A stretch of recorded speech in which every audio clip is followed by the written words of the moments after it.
మహబూబ్ నగర్ జిల్లాలో లోక్సభ ఎన్నికల పోలింగ్కు ఏర్పాట్లు పూర్తయ్యాయి. మహబూబ్ నగర్, నాగర్ కర్నూల్ లోక్సభ స్థానాలకు సంబంధించి డిస్ట్రిబ్యూషన్ సెంటర్ల నుంచి ఎన్నికల సామాగ్రిని సిబ్బంది పోలింగ్ కేంద్రాలకు తరలిస్తున్నారు. అందుకు సంబంధించి మరింత సమాచారం ఎన్నికల పోలింగ్ సామాగ్రి డిస్ట్రిబ్యూషన్ సెంటర్ నుంచి బాలకృష్ణ అందిస్తారు.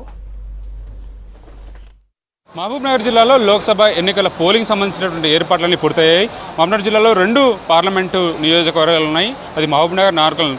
ఆ 2 పార్లమెంటు నియోజకవర్గాల్లో కనుక పోలింగ్ స్టేషన్ కనుక పరిశీలిస్తే మహబూబ్ నగర్ లోక్సభ స్థానంలో 7 అసెంబ్లీ సెగ్మెంట్లో 1937 పోలింగ్ స్టేషన్స్ ఉన్నాయి. అట్లాగే నాగర్ కర్నూల్లో 7 అసెంబ్లీ సెగ్మెంట్లో 1944 పోలింగ్ స్టేషన్స్ ఉన్నాయి. 2 లోక్సభ స్థానాల్లో మొత్తం కనిపిస్తే దాదాపు 32 లక్షల మంది ఓటర్లు ఓటు హక్కు వినియోగించుకున్నారు. సో మహబూబ్ నగర్లో మొత్తం 31 మంది అభ్యర్థులు పోటీలో ఉన్నారు. అట్లాగే నాగర్ కర్నూల్ పార్లమెంటు స్థానం పరిధిలో 19 మంది అభ్యర్థులు బరిలో ఉన్నారు. సో 16 మంది మాత్రమే, అంటే ఒక బ్యాలెట్ యూనిట్లో 16 మంది మాత్రమే స్పేస్ ఉంటుంది. సో ఖచ్చితంగా 2 పార్లమెంటు సెగ్మెంట్లో కూడా 2 బ్యాలెట్ యూనిట్స్ని ఉపయోగించబోతున్నారు. దీనికి సంబంధించినటువంటి మెటీరియల్ అంతా కూడా డిస్ట్రిబ్యూషన్ సెంటర్స్ నుంచి ఇస్తున్నారు. పోలింగ్ సిబ్బంది అంతా కూడా వచ్చి ఇక్కడ ప్రతి అసెంబ్లీ హెడ్ క్వార్టర్లో పోలింగ్ సంబంధించినటువంటి మెటీరియల్ అంతా కూడా తీసుకొని వాళ్ళంతా నేరుగా పోలింగ్ స్టేషన్స్కి వెళ్లాల్సి ఉంటుంది. పోలింగ్ స్టేషన్ దగ్గర మనం క్లియర్గా చూస్తే ఒక్కొక్క టేబుల్ని ఏర్పాటు చేశారు. ఒక్కొక్క టేబుల్ దగ్గర పర్టికులర్గా ఒక పోలింగ్ ఆఫీసర్, అట్లాగే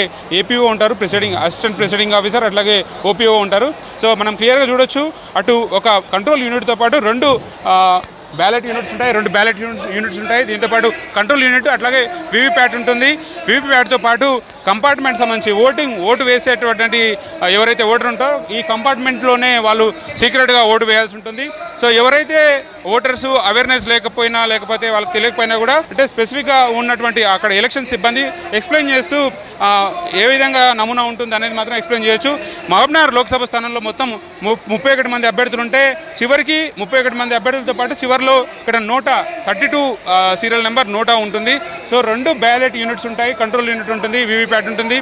సో మొదట ఉదయం పోలింగ్ 7 గంటల నుంచి 6 గంటల దాకా పోలింగ్ స్టార్ట్ అవుతుంది. సో ఉదయం ఎర్లీగా పోలింగ్ కన్నా ఒక గంట ముందుగానే మాక్ పోలింగ్ కండక్ట్ చేస్తారు ఏజెంట్ల సమక్షంలో. అయిపోయిన తర్వాత ఉదయం 7 గంటలకు పోలింగ్ స్టార్ట్ అవుతుంది. సో ఈ సిబ్బంది అంతా ఎవరైతే పోలింగ్లో పాల్గొనబోతున్నారో ఆ సిబ్బంది అంతా కూడా స్టేషనరీ, అట్లాగే ఎలక్ట్రానిక్ సంబంధించిన పోలింగ్ మెటీరియల్ అంతా కూడా వాళ్ళు రిసీవ్ చేసుకుంటున్నారు. ఇక్కడ నుంచి రిసీవ్ చేసుకొని నేరుగా వాళ్ళకు ఏర్పాటు చేసినటువంటి ఈ రూట్ వైజ్ బస్సెస్ ఉంటాయో ఆ బస్సెస్లో వాళ్ళు పోలింగ్ స్టేషన్స్ చేరుకొని అరేంజ్మెంట్ చేసుకొని రేపు ఉదయం సంబంధించినటువంటి పోలింగ్ లో పాల్గొనబోతున్నారు.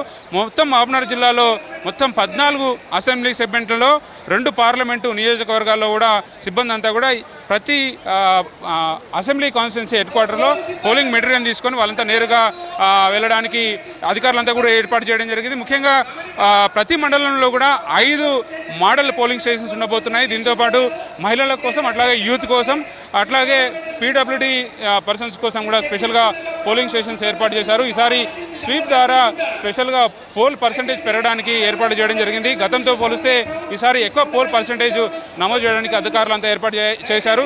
సో చూడాల్సి ఉంది రేపు పోలింగ్ పర్సంటేజ్ ఎంత మేరకు పెరుగుతుంది అనేది ఒక ఆసక్తి రేపిస్తుంది.